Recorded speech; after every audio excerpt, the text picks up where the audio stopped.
ഒന്നും നോക്കണ്ട, വെച്ചലക്കുക. ഇന്നൊരു ചിക്കൻ കറി ട്രൈ ചെയ്യാം. ചീനച്ചട്ടിയിൽ കുറച്ച് ഓയിൽ എടുത്തിട്ട് ഓയിൽ ചൂടായതിന് ശേഷം ഒരു 3 സ്പൂൺ മുളക് പൊടി, ഒരു 3 സ്പൂൺ മല്ലിപ്പൊടി ഇടുക. എന്നിട്ടൊന്ന് നന്നായിട്ട് ഇളക്കി കൊടുക്കുക. കുറച്ച് കളർ ചേഞ്ച് ആവുന്ന സമയത്ത് അതിനകത്തേക്ക് കുറച്ച് കുരുമുളക് പൊടി, ഗരം മസാലപ്പൊടി ഇടുക. ആ വറുത്ത് വെച്ച മസാലയിലേക്ക് നമ്മൾ കഴുകി വെച്ച ചിക്കൻ ഇടുക. ചിക്കൻ ഇട്ടതിന് ശേഷം ഒന്ന് നല്ലവണ്ണം മിക്സ് ചെയ്യണം. അതിനെ മിക്സ് ചെയ്തിട്ട് അതിൽ ആവശ്യത്തിനുള്ള ഉപ്പ് ഇടണം. എന്നിട്ട് കുറച്ച് മഞ്ഞൾപ്പൊടി അതിൽ ആഡ് ചെയ്യാം. നന്നായി മിക്സ് ചെയ്യുക വീണ്ടും. എന്നതിന് ശേഷം നമുക്കിതിനെ ഫ്രിഡ്ജിലേക്ക് മാറ്റി വയ്ക്കാം. ഒരു അരമണിക്കൂർ റെസ്റ്റ് ചെയ്തോട്ടെ. ആ സമയത്ത് നമുക്ക് വെളുത്തുള്ളി ഇഞ്ചി എല്ലാം ക്ലീൻ ചെയ്ത് അത് അരച്ച് റെഡിയാക്കി, അതുപോലെ ഉള്ളി, തക്കാളി, പച്ചമുളക് എല്ലാം കട്ട് ചെയ്ത് ലെവലാക്കി വെക്കാം. അപ്പോൾ ഇനി നമുക്ക് കുക്ക് ചെയ്ത് തുടങ്ങാം. ചൂടായ എണ്ണയിൽ നമുക്ക് കുറച്ച് കടുക് വാരിയിടുക. കടുകെല്ലാം പൊട്ടി വന്നിട്ടുണ്ട്. കുറച്ച് കറിവേപ്പില ഇടുക അതിൽ. എന്നതിന് ശേഷം നമ്മൾ അരച്ച് വെച്ച വെളുത്തുള്ളി ഇഞ്ചിയും അതിനകത്തേക്ക് ആഡ് ചെയ്യാം.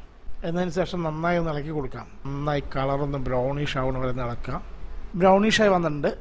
ഇനി നമുക്ക് മറ്റുള്ള ഇൻഗ്രീഡിയൻസ് ചേർക്കാം. ഇനി നമുക്ക് അതിലേക്ക് ഉള്ളിയും പച്ചമുളകും ആഡ് ചെയ്യാം. ആ ഉള്ളിയിലേക്ക് കുറച്ച് ഉപ്പ് നമുക്ക് ആഡ് ചെയ്യാം. എന്നതിന് ശേഷം നന്നായി വഴട്ടിയെടുത്തതിന് ശേഷം അതിനകത്ത് തക്കാളി ആഡ് ചെയ്യാം. കുറച്ച് മല്ലിയില ഇടാം അതിൽ. വീണ്ടും നന്നായിട്ടൊന്ന് ഇളക്കി വഴട്ടിയെടുത്ത ശേഷം മസാല അടിച്ച് വെച്ച ചിക്കൻ നമുക്ക് അതിനകത്തേക്ക് ആഡ് ചെയ്യാം. ചിക്കൻ മുഴുവനായിട്ട് അതിനകത്തേക്ക് ഇട്ടതിന് ശേഷം വീണ്ടും നന്നായിട്ടൊന്ന് ഇളക്കി വിടുക. മസാല എല്ലാ ഭാഗത്തും പിടിച്ചു വരുന്ന വരെ ഒന്ന് ഇളക്കി വിടുക.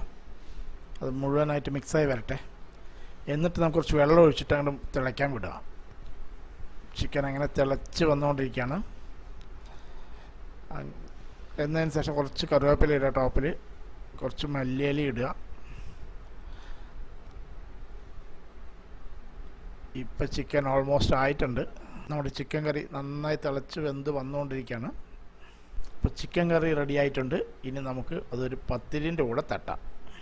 അപ്പോൾ പത്തിരിയും റെഡി, ചിക്കൻ കറിയും റെഡി. ഇനി ഒന്നും നോക്കണ്ട, വെച്ചലക്കുക.